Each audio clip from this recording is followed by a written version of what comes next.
History is a clock that people use to tell their political and cultural time of day. It is also a compass that people use to find themselves on the map of human geography. History tells of people where they have been and what they have been, where they are and what they are. Most important, history tells a people where they still must go and what they still must be. The relationship of history to the people is the same as the relationship of a mother to her child.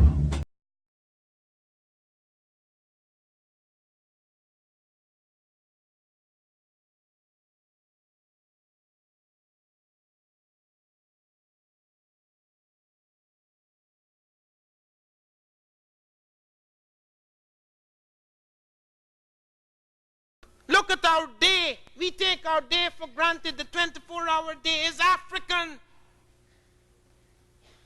The second of time is African. The second of arc is African.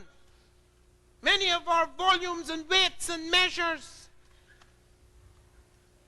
And you look at the year, 365 and a quarter day year.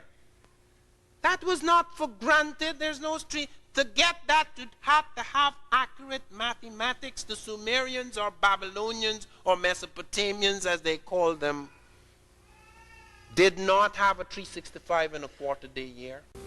Where was Europe learning to crawl while the Africans were walking in the sun? Egyptians never called their country Egypt. They called it Kemet. So we call it Kemet to refer to the old civilization. So if you say Egypt, you're really talking about the new civilization, which is mainly Arabic, which is a foreign population, just like the European population is in America with Nubian populations. So they're mainly a foreign population. The 12 families, 1 through 12, go from 3100 BC up to about 2000 BC. What's important about that is all the pyramids were built during that period.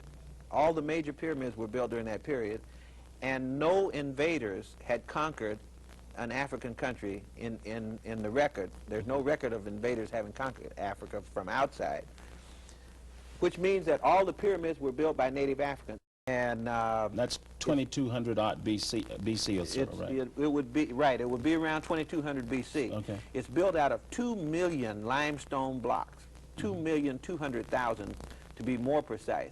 And each one of those blocks weighs about 2 tons apiece. And it's still standing. It's one of the only wonders of the world that you can still go back and see today. So what's important is that the pyramid age, a high-tech age, a technological age, which showed that Africans were architects, engineers, astronomers, and so forth, occurs here, and you have nothing like it anywhere else in the world. It's true. You certainly wouldn't want to determine the circumference of the Earth unless you had, of course, presupposed that the Earth was round. We want to point that out. All of the mathematics that we study today has its roots in Africa. We can start off simply with counting. The very first or the oldest known artifact in mathematics is the Ishango bone. That's over 8,000 years old. It's from the Congo. That's found in Africa. If we go ahead, they had developed fractions. Furthermore, they had developed algebra and, of course, geometry, trigonometry, and it even gone as far as the roots of integral calculus. And this is all before Europe existed. Mathematics did not begin with the Greeks, even the Greeks say so. Geometry was an African invention. And Pythagoras admitted as much. And so did everybody who came after him. This is a written mathematical papyrus that is 4,000 years old, finding the area of a triangle. Basically, area equals 1/2 the base times the height. Problem number 50, which we don't have up here, the ancient Kamites were also able to find the area of a hemisphere, which is, in modern notation, area equals 2 times pi times r squared, which means that they could also find the area of a sphere, which is 4 pi r squared. They also, therefore, if they knew that much, they knew the area of the circle. And the area of the circle, as we know, is pi r squared. The Rin mathematical, our modern value for pi is 3.14128. The ancient Kamite value for pi was 3.1605. Rectangle, or the formula for obtaining the area of a rectangle, A equals L times B. This is what you call, this is problem number 14 of the Moscow papyrus. This is the formula for finding the volume of a truncated pyramid. Among these ancient people of the Nile, these ancient black peoples of the Nile, we find the first evidence of algebra, because in the Rin mathematical papyruses, number 24 to 27, are algebraic equations of the first degree. They also handled algebraic equations of the second degree. Algebra is basically, if you have to strip it down to its essentials, its ability to solve problems when you have an unknown. Now, we call that unknown usually X or Y. The ancient Kamites used to call it a quantity. The Great Pyramid, we're going to say a little bit about the Great Pyramid. Certainly the grandest edifice of its kind ever created by the hand of man. Just want to say I just want to point out two things about the Great Pyramid. 483 feet in height. The base of the pyramid is 13 acres in area. It was built out of 2.8 million, 2.7 million blocks of stone.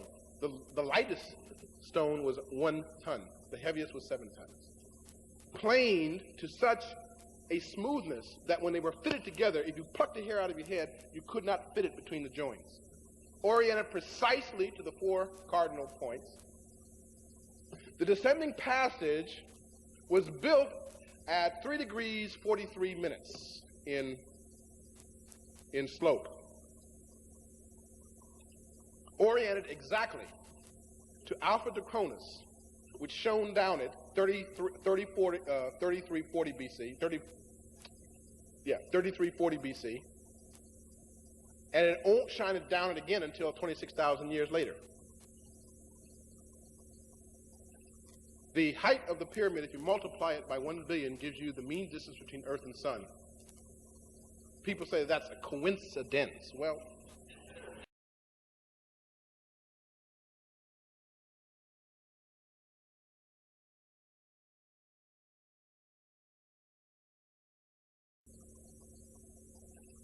the height of the pyramid, if you multiply it by 1 billion, gives you the mean distance between Earth and Sun. People say that's a coincidence. Well, I'm fond of asking young black students why are you afraid of mathematics? Why do you run away from math? The height of the pyramid, if you multiply it by 1 billion, gives you the mean distance between Earth and Sun. Credibility. And if anyone had put to him or asked him who is the father of medicine, he would have echoed his countryman Homer, who 500 years earlier said that in medicine, Egypt leaves the rest of the world behind. Okay, we have students. From age 7, at the time when he was circumcised and brought in, at age 47, 40 years of training, studying the 7 liberal arts, science, law, engineering, all that goes with it, and he had qualified in each of his degrees, he became known as a priest. So that means that you will spend 4 years for your bachelor's, 2 years for your master's, and another 2 or 1 depending for your doctorate. You would have just begun to study. And you're talking about a long time of study. You would have been there 40 years without ever going to see your parents or anyone else. He said that, he became more alert and more human being. He became more, you see, Malone became a more human being. Not just human being, you became a more yourself. You achieve your destiny when you go to Kemet school. You became a human being, more human. We are a human being already, but the more human being does mean more wise. And when you go to Kemet school, when Plato himself compared what they do in Kemet school I give Greek because it will be no debate. You see, it's our school in Greece, the way we are doing things is just for creatures like pigs. You see, like pigs. You see, and he say myself, I'm ashamed. Myself as a plate, I'm ashamed. We do things like that, is a shame. And also, not only for myself, for all Greek, the Greek world is a shame. What we can do, our education, when you compare with a Kemet, is not even for human beings, it's just for pigs, for animals.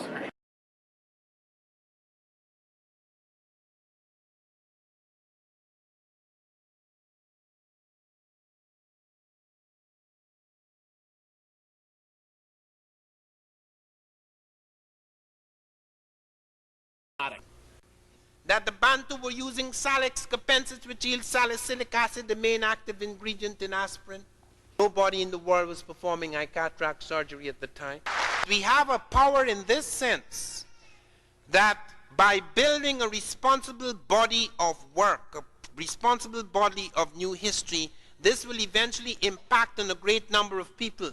In each state, you have to have educational boards, or you have to have teachers who take it upon themselves, after we as educators have created the literature, take it upon themselves to introduce that to their children and to their schools.